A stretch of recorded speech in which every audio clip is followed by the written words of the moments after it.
امروز با یکی از شناخته شده ترین و بحث برانگیزترین آزمایش‌های روانشناسی قرن 20 سر و کار داریم. آزمایش میلگرام. آزمایشی که نشان داد چطور انسان‌های عادی میتونن تحت تأثیر مرکز قدرت و یک فرد مقتدر به اعمالی دست بزنن که در شرایط عادی هرگز نمیپذیرفتن. بیایید ببینیم این آزمایش چگونه انجام شد، چه نتایجی به دست آمد و چرا تا این حد مهمه. دهه 1960 میلادی بود و دنیا هنوز از اثرات جنگ جهانی دوم و جنایات وحشتناکی که در جریان آن رخ داده بود در شوک بود. دانشمندی به نام استنلی میلگرام، روانشناس دانشگاه ییل، تحت تاثیر محاکمه‌های نورنبرگ و دفاعیات نازی‌ها قرار گرفت. یکی از سوالات اساسی این محاکمه‌ها این بود که آیا افراد عادی می توانند با پیروی از دستورات افراد مقتدر و مرکزیت قدرت دست به کارهایی بزنند که به دیگران آسیب می رساند؟ میلگرام تصمیم گرفت این سوال را به شکلی علمی بررسی کند. آزمایش میلگرام بسیار ساده اما از نظر روانی بسیار پیچیده بود. میلگرام به شرکت کنندگان گفت که هدف این آزمایش بررسی تأثیر تنبیه بر یادگیری است. هر شرکت کننده به عنوان معلم انتخاب می شد و وظیفه داشت سوالاتی را از شاگرد بپرسد. شاگرد در واقع یک بازیگر بود که به دروغ وانمود می کرد در حال یادگیری است. اگر شاگرد پاسخ اشتباه می داد، معلم موظف بود به او شوک الکتریکی وارد کند. شدت این شوک‌ها با هر پاسخ اشتباه بیشتر می‌شد. اما در واقعیت شوک‌ها جعلی بودند و شاگرد در حال بازیگری بود. نکته مهم اینجا بود که معلمان و آزمودنی‌های این آزمایش نمی‌دانستند که همه چیز صحنه‌سازی است. آنها باید انتخاب می‌کردند که آیا به دستورات ادامه می‌دهند یا نه. به صورت ساده اگه بخوام توضیح بدم، آزمایش به این شکل بود که یک صحنه‌ای رو ساخته و پرداخته می‌کردن که توی اون یک شاگرد وجود داشت که همکار دانشمند و پژوهشگر بود و بازیگری می‌کرد به اصطلاح، و افرادی به عنوان آزمودنی وارد این آزمایش می‌شدند که نقش معلم رو داشتن و باید سوال می‌پرسیدن.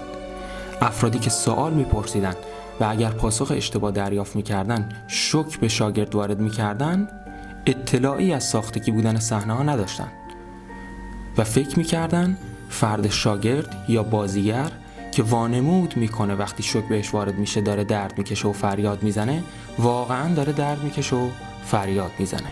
بنابراین معلم‌ها در یک دوراهی قرار می‌گرفتند که با دریافت پاسخ‌های اشتباه به شاگرد شوک وارد کنند یا آزمایش رو متوقف کنند.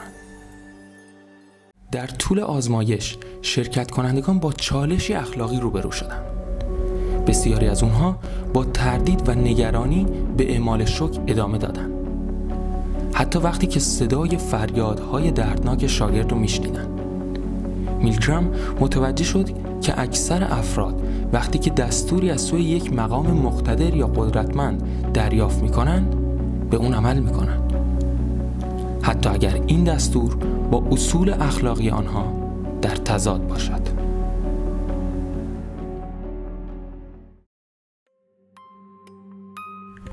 واکنش‌های شرکت کنندگان بسیار متنوع بود. برخی از آنها با اضطراب و استرس شدید مواجه شدند و حتی خواستار پایان دادن به آزمایش شدند. اما زمانی که آزمایشگر به آنها اطمینان داد که مسئولیت هر گونه عواقب به عهده خود اوست، بیشتر آنها به اعمال شوک ادامه دادند. یعنی در طول آزمایش ممکن بود آزمودنی که در جایگاه معلم قرار گرفته بود و با پاسخهای اشتباه به شاگرد شوک وارد می‌کرد، به جایی برسه که انقدر اذیت بشه و اضطراب بگیره که بخواد آزمایش رو متوقف کنه. اما زمانی که آزمایشگر بهش میگفت هیچ مسئولیتی گریبانگیر تو نیست و همه مسئولیت‌ها رو خود من قبول میکنم، خیلی از آزمودنی‌ها باز به اعمال شوک ادامه میدادن، چون خیالشون راحت بود که مسئولیت با اونها نیست و مسئولیت با آزمایشگره. نتایج آزمایش بهت‌آور بود. 65% از شرکت کنندگان تا بالاترین سطح شوک ادامه دادند. حتی وقتی که تصور می‌کردند ممکن است به فرد مقابل آسیب جدی وارد کنند. این نتایج نشان داد که انسان‌ها چقدر به تبعیت از اقتدار گرایش دارند، حتی زمانی که این تبعیت با اصول اخلاقی و انسانی آنها در تضاد است. میلگرام نتیجه گرفت که بسیاری از جنایات در طول تاریخ، از جمله جنایات جنگی، ممکن است تا حد زیادی نتیجه چنین پیروی‌های بیچون و چرایی از اقتدار باشد.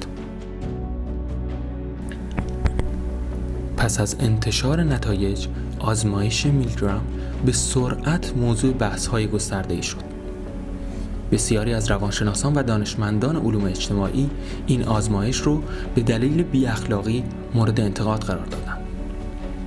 اونها معتقد بودند که میلگرام با فریب دادن شرکت کنندگان و قرار دادن آنها در شرایطی که باعث استرس و ناراحتی شدید می شود، به اصول اخلاقی تحقیقاتی بی‌توجهی کرده است. به عنوان مثال، بسیاری از شرکت کنندگان بعد از پایان آزمایش احساس گناه و اضطراب می‌کردند، زیرا فکر می‌کردند به فرد دیگری آسیب رساندند. این انتقادات باعث شد که پس از این آزمایش قوانین اخلاقی سخت‌تری برای تحقیقاتی که با انسان‌ها انجام می‌شود تدوین شود. علی‌رغم این انتقادات، آزمایش میلگرام همچنان به عنوان یکی از مهمترین تحقیقات روانشناسی شناخته می شود. نتایج این تحقیق نه تنها در روانشناسی، بلکه در جامعه شناسی، علوم سیاسی و حتی مطالعات مدیریتی هم مورد استفاده قرار گرفته است. آزمایش میلگرام به ما نشون داد که چگونه فشارهای اجتماعی و قدرت اقتدار میتونه بر تصمیمات فردی تأثیرگذار باشه و اهمیت بالای آگاهی از این تأثیرات در زندگی روزمره ما رو برای ما روشن کرد. از اینکه تا پایان این ویدیو با من همراه بودید ممنونم. اگر از این ویدیو خوشتون اومد حتما لایک کنید و کانال ما رو دنبال کنید تا از ویدیوهای بعدی عقب نمونید و اونا رو از دست ندید. تا ویدیو بعدی مراقب خودتون باشید و به یاد داشته باشید که آگاهی از روانشناسی میتونه زندگی شما رو تغییر بده.